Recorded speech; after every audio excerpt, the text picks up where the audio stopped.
অনেকে আমাকে বলে, "জিম করে কি হবে? এমন কিছু করো যেখান থেকে সফলতা অর্জন করা যায়।"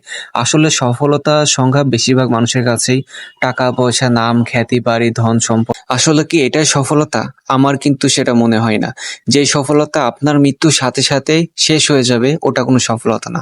জীবনে এমন কিছু করতে হবে যেটা আপনার মৃত্যুর পরেও কাজে লাগবে। সেই কাজটাই আমি করছি। যখন কোনো স্টুডেন্ট আমাকে এসে বলে যে, "ভাই আমার সবকিছু আছে কিন্তু আমি শারীরিকভাবে অসুস্থ এবং আনফিট। যেভাবে হোক আমাকে ফিট করে দিন।"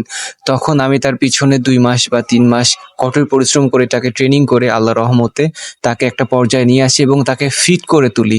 তখন তার আমার প্রতি এবং তার ফ্যামিলির আমার প্রতি যে শ্রদ্ধা, ভালোবাসা, সম্মান এতটা বেড়ে যায়, আমার নিজের কাছে খুব ভালো লাগে। তখন মনে হয় যে আসলে আমি সফল।